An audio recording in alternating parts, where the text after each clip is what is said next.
Bonjour l'élite, nous sommes en octobre 2022 et j'ai le plaisir de vous retrouver pour un topic un peu surprenant. Une question que je m'étais jamais posée, mais on va peser les pour et les contre, hein. Donc c'est que la partie française d'un pays est toujours la plus éclatée, hein. Vous savez, quand dans le Canada par exemple, il y a le Québec qui est français, le reste qui est anglophone, ou en Suisse ou en Belgique, eh bien c'est systématiquement, ce serait apparemment systématiquement cette partie qui serait moins développée que les autres, où il y aurait plus d'insécurité, etc. On va voir un peu les arguments pour et contre. J'ai déjà un peu parcouru le topic et j'ai quelques connaissances historiques pardon, sur le dossier, on va dire, qui peuvent me faire aller d'un côté ou de l'autre de la thèse de Waterloo, hein. Donc à partir de là, on ne sait pas si c'est trop un Belge ou autre, hein. Waterloo, d'ailleurs, pour ceux qui ne savent pas, maintenant, apparemment, c'est un quartier ou une ville de Belgique assez bourgeoise, justement, où les autres Belges aiment pas trop cette zone.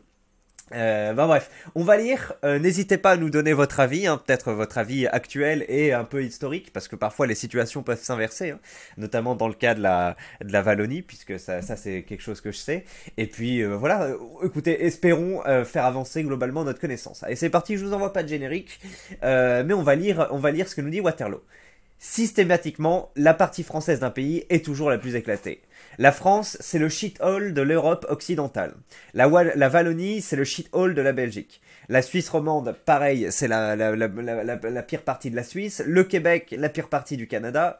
Le Luxembourg francophone, c'est pareil. Et l'île Saint-Martin, c'est un bidonville tiers-monde comparé à la partie hollandaise qui est riche. Alors ça, je connais pas, hein, là. L'île Saint-Martin, non, ça me dit rien du tout.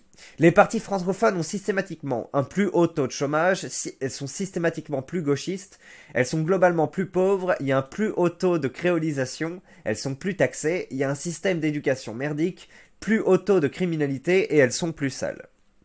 Comment expliquer ce phénomène?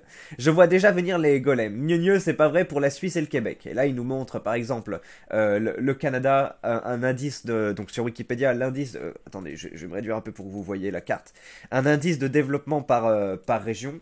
Alors moi, je sais pas où est le Québec, mais en gros, on a la classification du développement humain. Et effectivement, le Québec est à 0,91, quand l'Alberta, qui est la province ou la région, je sais pas, la plus haute est à 0,95 grosso modo, et la partie la plus basse, Labrador, est à 0,89. Alors bon, si comme moi vous n'êtes pas trop habitué à avoir les indices de développement humain, vous savez juste que quand c'est haut c'est bien, et quand c'est peu élevé c'est mal. Et ben écoutez, on a une idée. Le Québec, c'est pas le pire.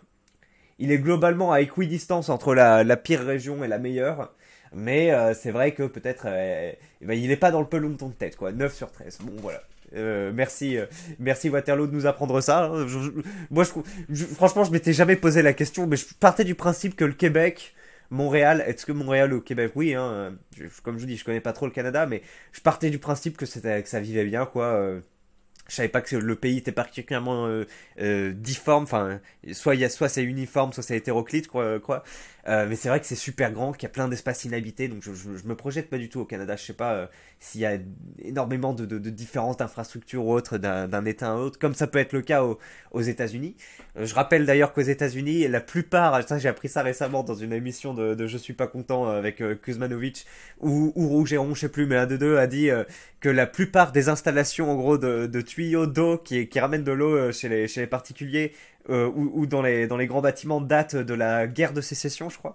Donc, et qu'il y en a plein qui n'ont pas été renouvelés, donc il y a énormément de fuites d'eau, de pertes en qualité, etc. Donc bref, niveau infrastructure, globalement le pays est merdique, puis on s'imagine bien qu'il y a des pays, qu'il y a des états qui sont supérieurs aux d'autres. Bref, et il dit donc pour la Suisse romande, elle est bien plus taxée, et loin derrière la Suisse alémanique, et légèrement supérieure au Tessin. Le Tessin, c'est la partie, comment ça s'appelle, italophone de la Suisse. Et oui.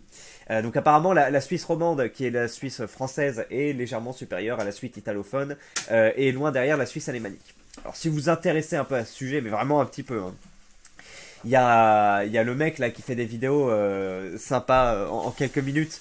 Attends, comment il s'appelle? David Castello Lopez, là, celui qui a fait. Merde, c'est quoi le truc? Je suis riche. Attends, c'est quoi? Bref, celui qui a fait une chanson là où on peut dépenser de l'argent ou je sais pas quoi, bref, vous voyez de quoi je parle. Le Tessin David Castello-Lopez, il a fait une vidéo pareil de 5 minutes sur le Tessin où il explique un peu, je crois que c'est 3 cantons italophones dans la Suisse, que grosso modo, ils ont un accent différent, ils sont un peu à la traîne au niveau économique, tout ça, mais ça fait longtemps que je l'ai pas vu, mais écoutez, avant ça, au moins, je savais pas qu'il y avait une partie italophone et je savais pas qu'il y avait, je crois, 3 cantons et que ça s'appelle Tessin. Mais grâce à lui, on en sait plus. Donc, Waterloo nous dit tout ce que la France touche devient merdique, c'est chaud. D'ailleurs, pour la Suisse, enfin, le Tessin, non, la Suisse tout court, il y en a qui disent oui, vous arrêtez pas de louer le modèle germanophone, etc., l'Autriche, l'Allemagne, mais pourquoi est-ce que la Suisse s'en sort mieux que l'Allemagne ou l'Autriche au niveau économique? Eh bien, c'est parce que justement, c'est un bon carrefour entre, on va dire, alémanité, hein, donc le fait d'avoir des traits d'organisation ou autres germaniques, et plus méditerranéen et français, tu vois, méditerranéen avec la partie italienne, même partie savoyarde de l'Ain, tout ça qui touche la Suisse, pareil, c'est pas tout à fait germanique, c'est français quoi, c'est pas tout à fait méditerranéen, et il dit c'est parce que c'est... Enfin, j'y avais un topic comme ça qui disait c'est parce que c'est l'union des trois cultures un peu que le pays s'en sort bien. Je sais pas, pareil, ça, je me suis pas hyper penché, hein, c'est possible. Après, les mecs, c'est peut-être juste comme la Corée du Sud, hein, qu'à un moment, il y a eu un État fort qui a dit, bon, vas-y, on met des ressources dans tel comment ça s'appelle, milieu, enfin, industrie, hein, vous savez, Corée du Sud, les mecs, ils ont dit, allez, on va surbooster artificiellement, enfin, plus ou moins artificiellement, des grosses entreprises comme Samsung, etc. On va devenir les leaders mondiaux de la fabrication électronique ou autre. Et, enfin, voilà, du coup, parce qu'il y a eu d'énormes moyens mis par le gouvernement, et ben, entre autres, hein, ça a pu émerger. Peut-être que ça a fait ça aussi avec le fromage et les montres. Je sais pas, non, mais la Suisse est un vaste sujet, hein, parce que j'ai déjà discuté avec un Suisse. Il n'y a pas grand chose dans le code du travail et tout. Bon, bref, après, il dit qu'il y a quand même des conventions collectives qui variaient selon les cantons, hein. Par exemple, les cantons qui sont spécialisés sur l'horlogerie, les mecs se mettent bien grosso modo par rapport aux autres, mais allez, sujet vaste sur lequel je vais pas vous apporter beaucoup de connaissances. Par contre, sur la Suisse romande, non, pardon, sur la Wallonie et la Flandre, hein, vous savez, la Flandre, partie plutôt hollandaise, hein, de la Belgique, aujourd'hui qui tire la Belgique économiquement, la Wallonie, la partie française qui est plutôt le boulet actuellement et avec effectivement plus d'insécurité, etc. Eh ben c'était pas le cas il y a encore quelques siècles. Ça, c'est un Belge pareil qui m'a dit. Donc, un de mes managers, on va dire, de mon entreprise à un moment était belge de transition. Et du coup, on avait pu discuter de ça. Il a dit, ouais, un moment, la Flandre était à la traîne économiquement, c'était la Wallonie, je crois, qui s'était spécialisée dans l'industrie textile. Alors pareil, est-ce qu'il y avait eu des grands travaux, des grands plans quinquennaux par le gouvernement, ou est-ce que c'était fait un peu indépendamment par des grands industriels, je sais pas, mais en tout cas apparemment à un moment la Wallonie s'était spécialisée dans l'industrie textile, dans la dentellerie ou je sais plus quoi, et du coup c'était là-bas qu'il y avait l'argent et c'était cette zone-là qui émergeait économiquement par rapport à la Flandre et qui était un boulet. Et maintenant, le rapport de force s'est inversé. Et je sais pas pourquoi. Qu'est-ce qu'il y aurait en Flandre? Je sais que il y a du diamant. Enfin, et encore, ça, je sais pas si c'est plus en Flandre qu'en Wallonie. Il y a l'industrie du chocolat. Je sais pas combien ça pèse. Je sais que les grandes banques, les premières bourses, en tout cas les bourses là où tu pouvais investir dans des actions, dans des entreprises et où c'était suivi vraiment tel qu'on le connaît aujourd'hui, ça a émergé aussi en Belgique, mais je sais pas si c'était plutôt à Bruges. Et alors Bruges, est-ce que Bruges c'est en Wallonie ou c'est en Flandre? Capitale de la Flandre. Eh bien écoutez, Bruges c'est la Flandre, donc ouais, ils ont aussi peut-être un peu d'argent grâce à la finance tout simplement, qui est des Belges flamands. Écoutez, je sais pas pourquoi ce pays s'en porte mieux, mais en tout cas, maintenant on va voir un peu quelques retours sur pourquoi les pays francophones, les parties francophones seraient plus à la traîne que les parties moins différentes. Avant d'aller là-dessus, toujours une fois pour dire est-ce que ce que touche la France commence à se corrompre, etc. On peut parler des colonies, parce que sans parler de partie française d'un pays, c'est intéressant de parler de la gestion des colonies, hein. On avait pu parler de Bernard Lugan dans une vidéo là que j'avais fait, qui avait fait à peu près 1 heure. Et lui, il avait une thèse qui était, enfin une thèse qui a l'air de se retrouver quand on analyse globalement l'émergence des pays. Quand la France universaliste, hein, qui était puissante à l'époque, allait dans un pays, elle, grosso modo, décapitait les élites sur place, et elle voulait instruire les nouvelles élites sur le moule universaliste européen, c'est-à-dire sur un pays une civilisation qui s'est basée sur des manières de fonctionner et des valeurs différentes, grosso modo, que l'Asie ou surtout l'Afrique. Et donc après, quand cette universalisme, on va dire, était moulé et donnait des élites nouvelles à ces pays-là, et bien ça partait en couille parce que ça suivait pas, grosso modo, le chemin d'évolution des ethnies, des pays sur lesquels on calquait ce moule. Il donne l'exemple de l'Algérie, je crois. Contrairement à la Tunisie ou au Maroc, surtout au Maroc, hein, on a gardé l'aristocratie, on a gardé les élites traditionnelles. Après la décolonisation, le Maroc s'en sort beaucoup mieux que la France, alors que l'Algérie, où on a tout chamboulé, après ça donne plus de place aux forces, au mouvement musulman.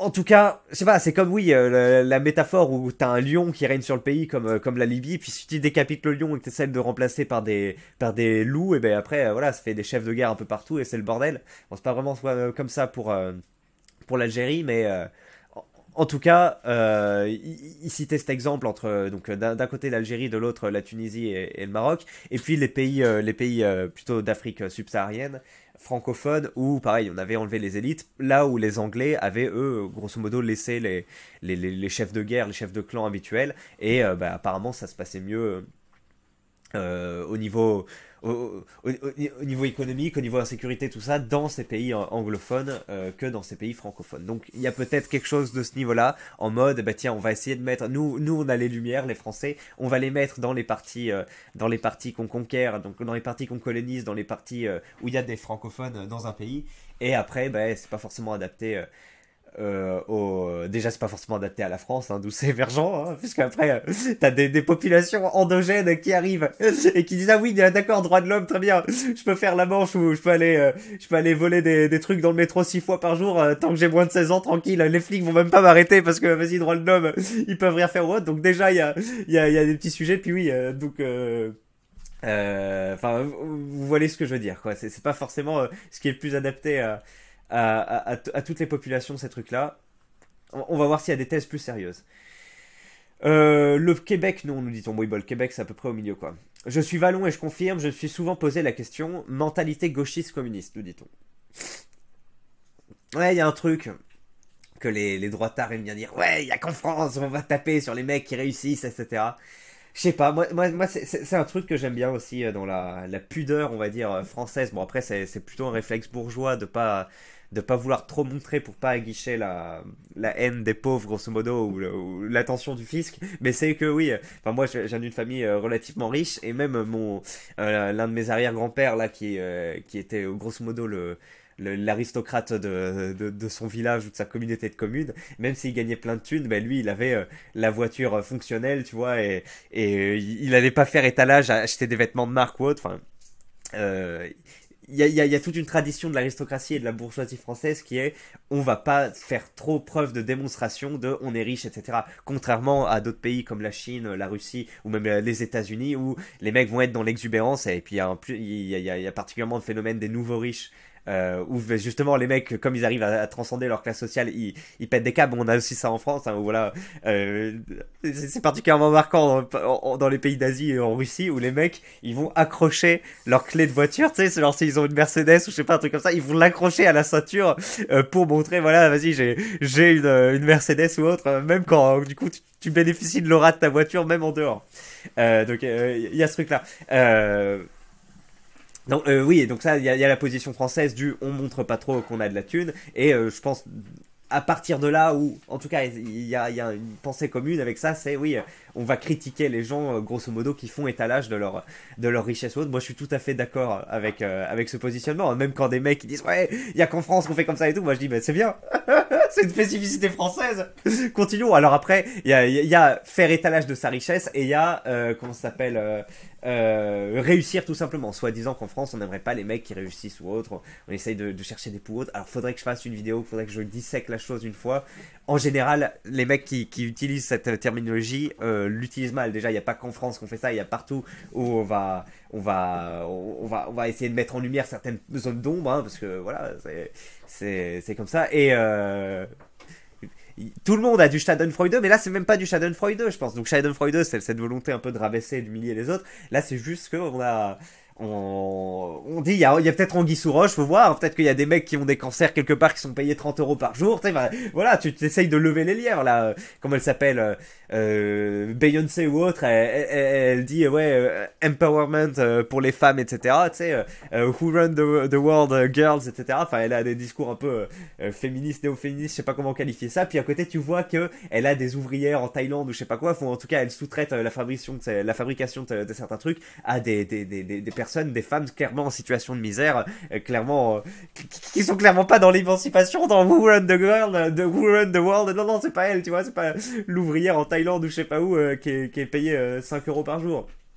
Donc oui, ça c'est bien de faire des critiques là-dessus aussi.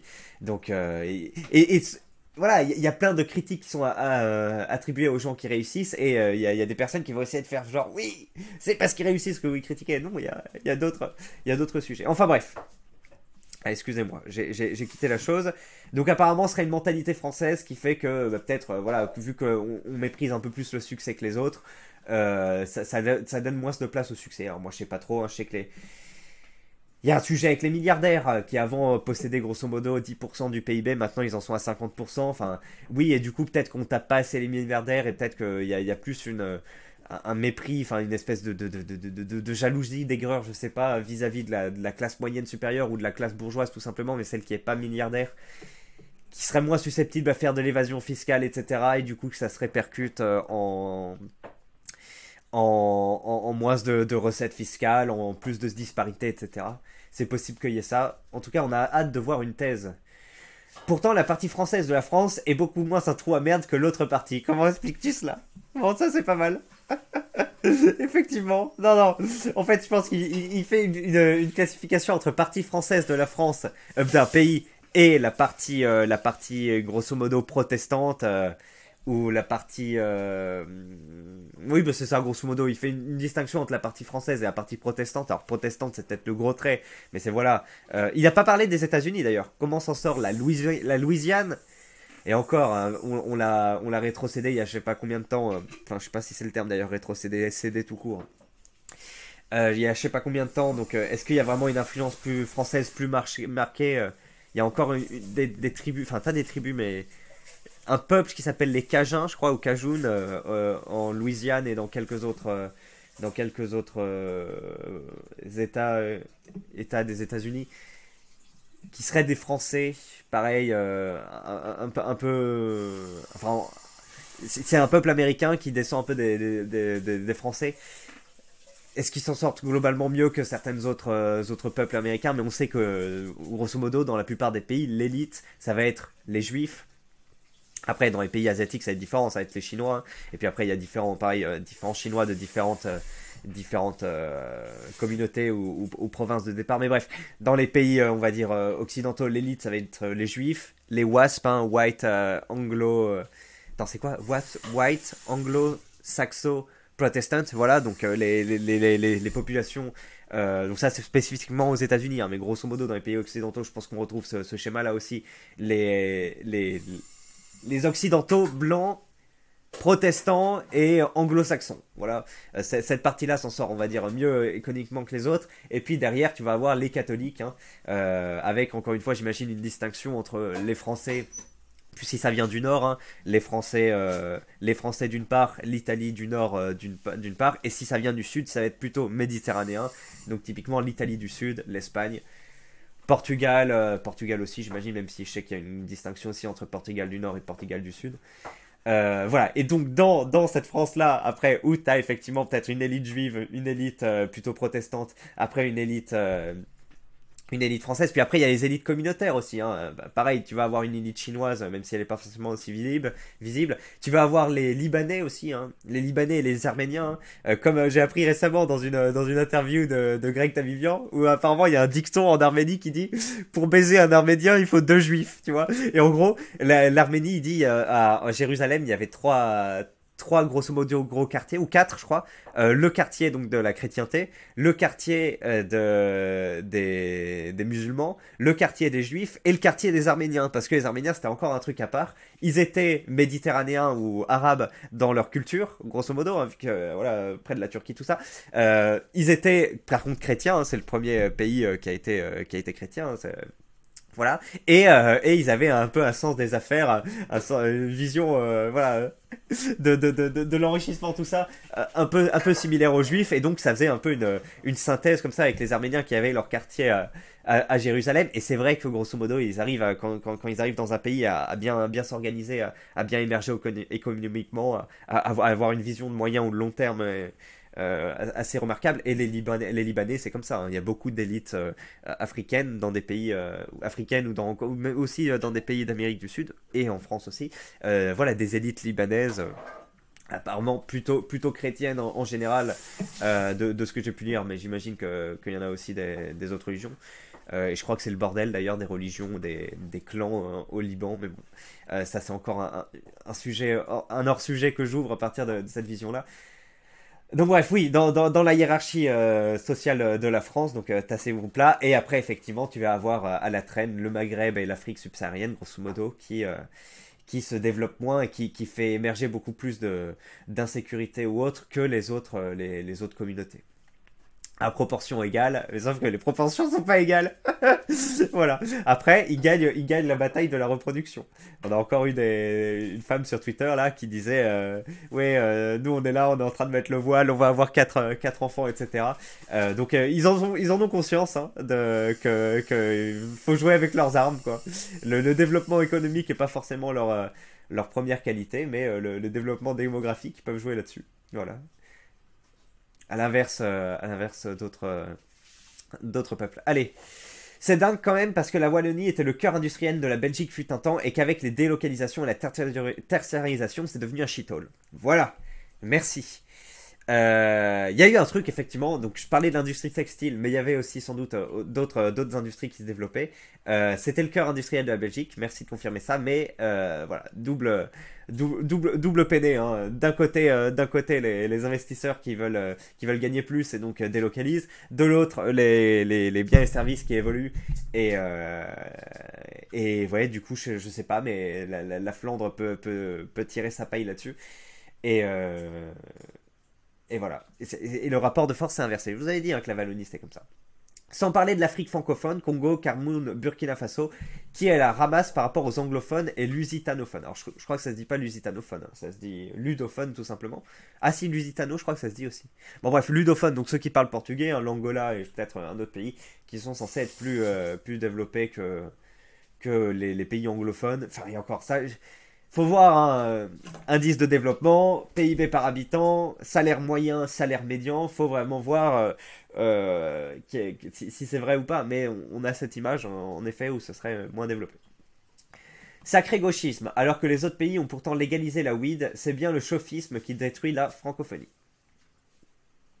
L'Algérie est un shithole comparé à la Tunisie et au Maroc. La Tunisie et le Maroc étaient aussi des colonies françaises, oui, mais on n'a pas apparemment remplacé les élites, fait un turbo remplacement comme dans les autres pays. D'ailleurs, si vous n'avez pas trop compris cette partie-là, il y a l'exemple je crois, du Mali, hein, grosso modo, où il y a des populations plutôt blanches, hein, même si c'est pas vraiment enfin, ils sont plus clairs, on va dire, de peau que les Maliens du Sud, qui étaient historiquement, bah, grosso modo, des pilleurs, des rasieurs, etc., enfin des modes de vie nomades, mais qui représentent que 10% de la population, par rapport à la population du Sud, plutôt noire, enfin même noire tout court, qui elle était plutôt sédentaire apparemment. Et donc quand les Français ont mis en place la démocratie au Mali, bah, du coup les 10% je sais pas comment s'appelle l'ethnie, c'est peut-être des Touaregs hein, ou c'est peut-être autre chose, qui sont là, se font baiser systématiquement par les règles démocratiques, vu que c'est 90% de l'autre, c'est pas forcément une seule ethnie, mais en tout cas 90% des autres ethnies sédentaires qui éditent les lois, etc. Les mecs se font baiser et du coup ils acceptent pas cette domination et ça donne grosso modo des tribus rebelles et plus vindicatives, plus entraînées au combat que l'armée l'armée régulière hein, des 90%. Et oui, et donc après ça donne Boko Haram. Alors lui il dit l'islam et la surinfection de la plaie. Hein. C'est pas parce que à cause de l'islam, à cause de l'islam rigorisme que les mecs deviennent des terroristes et font comme ça régner la terreur dans ces zones-là. Mais c'est parce qu'au départ c'est une population nomade qui est mise sous la joug d'un truc démocratique. Et après il se trouve qu'effectivement il y a l'islam qui vient ajouter encore une certaine vision de l'humanité, on va dire. Mais voilà, ça c'était l'analyse, qui a l'air intéressante, qui a l'air validée par d'autres personnes. En tout cas, j'ai jamais entendu d'antithèse à cette thèse-là. Euh, une Wallonie française exploserait tout. Elle est juste bridée par la Flandre qui la maintient à genoux. 100 euros dépensés en Wallonie génèrent 30 euros en Flandre. Je sais pas trop ce que ça veut dire. C'est possible hein, que la Flandre ait pris le pouvoir grosso modo et fasse des lois qui avantagent la Flandre au dépit de la Wallonie. Hein. Alors j'ai pas d'exemple concret mais je sais que ça existe à l'échelle européenne, hein, de l'Union européenne, avec des lois qui avantagent clairement l'Allemagne, notamment sur le prix de l'électricité, hein, vu que le prix de l'électricité est tiré, ajusté sur le coût marginal d'une unité d'électricité produite à partir de charbon ou de gaz, hein, je crois que c'est à partir du gaz, et comme c'est l'Allemagne qui dépend de ce gaz, et bien après la France qui elle peut espérer comment dire tirer des gains avec une électricité produite grâce au nucléaire, donc où il y a un coût marginal peu élevé, ben, se retrouve baisé avec ce jeu-là où finalement l'Allemagne est avantagée, la France est désavantagée. Et puis après, il y a d'autres choses qui découlent de ça, hein, mais c'est drôle, oui, quand il y a des gens qui parlent de l'Europe qui nous redistribue de l'argent, mais qui disent enculé, on a donné 128 milliards, on en reçoit 90.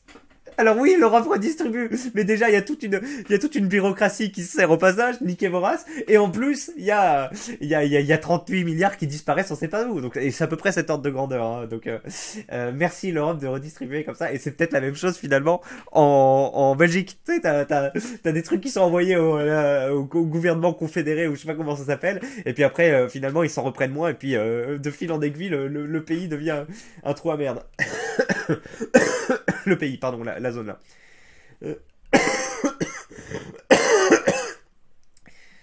Tac, tac, tac.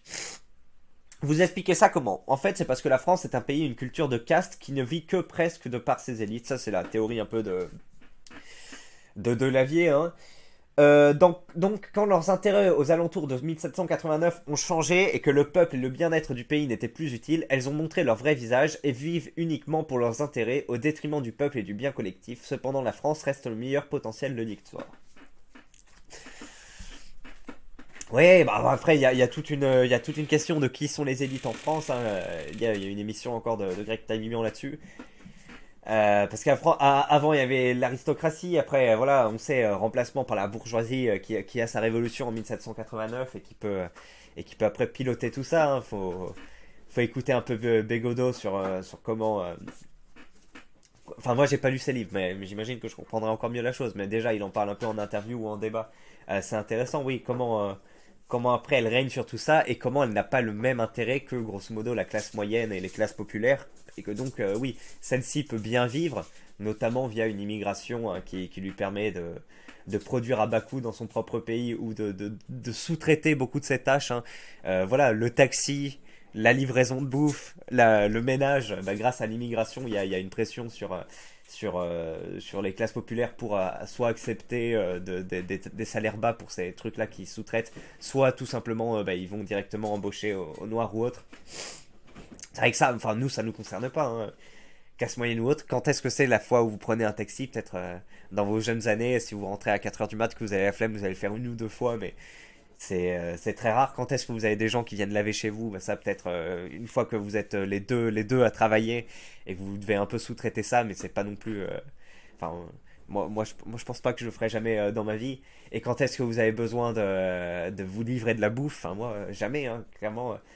Jamais, enfin si, une fois, on était dans une zone industrielle pour le travail. Après, je différencie dans le cadre professionnel du cadre privé. Oui, on était dans une zone industrielle pour le boulot. On n'avait pas de voiture, donc avec mon collègue, on a commandé de la bouffe et il y a un mec qui nous a livré effectivement de la nourriture. Et une fois chez Zioclo aussi, parce qu'on était en direct et Zioclo voulait se faire livrer. Enfin, moi, ça m'aurait pas posé de problème d'aller chercher pendant qu'il était en direct ou autre, mais bon, il s'est fait livrer. Donc voilà, c'est deux fois où tu as eu besoin effectivement de cette main-d'œuvre et qui justifie notamment le besoin d'immigration. Enfin bref, ce côté-là bourgeois d'avoir besoin de sous-traiter certaines actions de base. Mais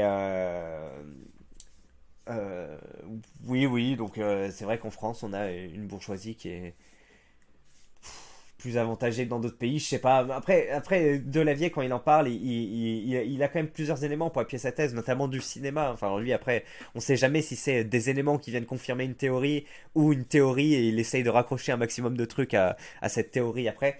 Mais oui, il dit que le cinéma marche bien dans les pays de caste. Donc apparemment, l'Inde, où là c'est sûr, t'as des castes, la France et les États-Unis. Puis après, il doit avoir encore l'exemple de l'Afrique, hein. J'imagine qu'au Nigeria, pareil, enfin, dans sa vision du truc. Et donc, oui, parce que, non, oui, c'est ça, hein, Nigeria, hein, où il y a une forte industrie cinématographique. Enfin bref, apparemment, les États-Unis seraient un pays de caste aussi. Bon, après, c'est sa vision de la chose et il arrive à plus la développer. Mais bref, allez, c'est un postulat. Boucle et ça file toujours autant. Vous comprenez pas qu'insulter la France, c'est le topic rouge assuré, bande de desco. Que les gens font ça pour provoquer des réactions. Oui, bah après, ça pose quand même des questions. Est-ce que ce qu'il dit est vrai? Est-ce que le postulat de base est vrai? Et comment expliquer ce postulat? Allez, on va à la page 12. Bon, finalement, il n'y a plus rien grand chose à dire. Écoutez, je vous ai peut-être appris des petits trucs dans cette vidéo. En tout cas, on n'est pas allé très loin dans l'analyse et dans les arguments. J'en ai pas vu trop de part et d'autre. Mais vous en avez peut-être à exploiter en commentaire, hein. On a une piste sur l'humanisme, hein, l'universalisme, voilà. On a une piste sur les castes, même si bon, on l'a pas trop développé. En tout cas, on arrête là pour aujourd'hui. Moi, je vous souhaite une excellente journée, l'élite. Et puis, on se retrouve demain sans doute pour une autre vidéo. Allez, à la prochaine et ciao.